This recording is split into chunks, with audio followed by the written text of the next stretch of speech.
Sir, NCERT ने फिर से सिलेबस में बदलाव किया है। पॉलिटिकल साइंस, 12th के पॉलिटिकल साइंस के सिलेबस में उसमें जो पहले बाबरी मस्जिद लिखा हुआ था उसको हटा दिया है और उसको कर दिया है कि गुंबद बता दिया है कि ढांचा 3 गुंबद वाला ढांचा बताया जा रहा है।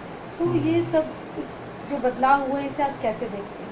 भाई सही कहा उसमें। तो हम तो उसी रीजन से आते हैं, उसी अवध रीजन के व्यक्ति हैं, और मुझे जहां तक याद है कि वो ढांचा ही कहा जाता था। बाबरी ढांचा ज्यादातर कह देते थे, क्योंकि मस्जिद तो तभी कही जा सकती है जब वहां पर नमाज होती हो, वहां सारी वो जो रीति है मुस्लिम समाज की वो होती हो। तो ऐसा कुछ वहां था नहीं, है ना। ये केवल और केवल एक विवाद को बनाए रखना, लंबे समय तक बनाए रखने का प्रयास जो है, छदम जो सेकुलर जिनको हम कहते हैं जमात, उन्होंने बना रखा था, और तो कुछ नहीं। बाकी ये तो बड़ा अच्छा काम हुआ और ये बहुत पहले हो जाना चाहिए था। वो वास्तव में ढांचा है, ढांचा था। उस ढांचे को हिंदू शक्ति ने एक समय आया उसको गिरा दिया, और गिरना भी चाहिए था।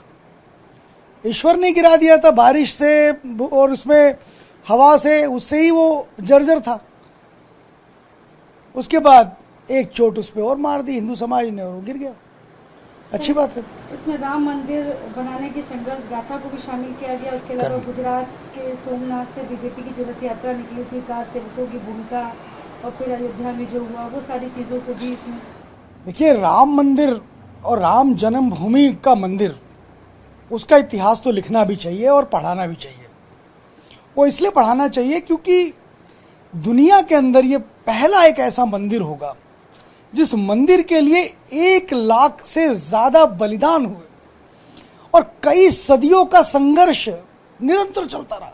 आप सोचिए, जिस दिन वहां पर बाबर के जो वो मीर क्या था वो, उसने मीर बकी ने जिस दिन वहां पर वो एक ढांचा खड़ा किया नमाज करने के लिए, तब से लेकर के और आज तक संघर्ष होता रहा। इतना लंबा संघर्ष दुनिया के इतिहास में नहीं है। ये भारत के हिंदू समाज की गौरव गाथा के रूप में लिखा जाना चाहिए। मुझे लगता है कि इस देश के और इस दुनिया के प्रत्येक व्यक्ति को राम जन्मभूमि मंदिर के इतिहास को जानना चाहिए, पढ़ना चाहिए, स्मरण करना चाहिए।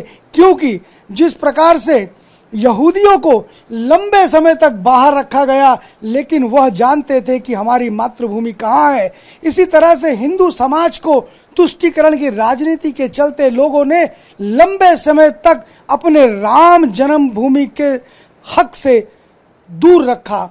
उस हक के लिए वो लंबा संघर्ष करते रहे, साधुओं ने बलिदान करे, लाखों की संख्या में बलिदान हुए, और उसके बाद आज भव्य राम मंदिर का निर्माण हुआ है। तो ये इतिहास तो पढ़ाना चाहिए।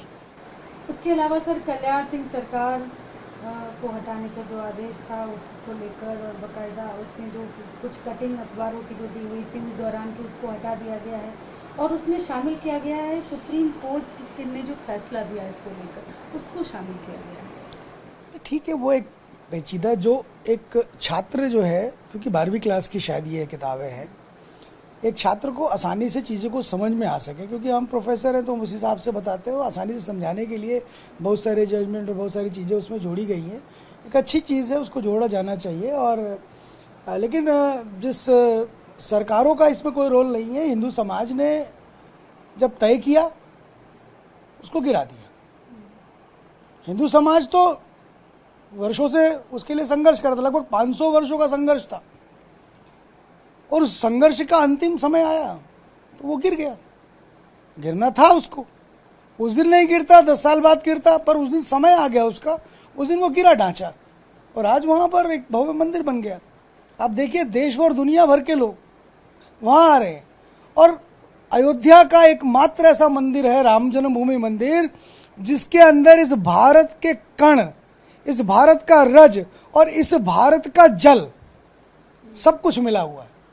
भारत के सारे मठों की माटी, वहां के तमाम तरह की जो चीजें हैं, वो सारी नदियों का जल, पहाड़, सब कुछ उसमें शामिल किया गया। यानी कि राष्ट्र की एकात्मकता को, यानी यूनिटी को बताने वाला भी कोई मंदिर है तो वो राम जन्मभूमि का अयोध्या का मंदिर है, जिसके लिए संघर्ष हुआ। अच्छी बात है, एनसीईआरटी ने बहुत पहले काम कर लेना चाहिए था, लेट किया। हम तो हिंदू समाज तो ये कह रहा है कि लेट किया। और एक ऐसे प्रोफेसर होने के नाते से भी मैं एक बात कहता हूं, पर हिंदू भी हूं, मुझे ऐसा लगता है कि नहीं, भारत के इतिहास का सही सही आकलन होना चाहिए, सही सही इतिहास उसको बताना चाहिए भारत के लोगों को। अरे भारत के हिंदू समाज के अंदर, भारत के जनमानस के अंदर, भारत के लोगों के अंदर, भारत के छात्र के अंदर गौरव तो आए, उसके अंदर गौरव तो पैदा हो कि यार मैंने इस जन्मभूमि मंदिर के लिए संघर्ष किया, हमारे पूर्वजों ने संघर्ष किया, उनके पूर्वजों ने संघर्ष किया। 500 वर्षों का संघर्ष हुआ, 1 लाख से ज्यादा बलिदान हुए। ऐसा क्या था? वो जाएगा, उस भूमि में जाएगा, वहां के लोगों के पास जाएगा, बैठेगा, बात करेगा, तब समझ में आएगा क्या इंपॉर्टेंस है राम का। अच्छी बात है।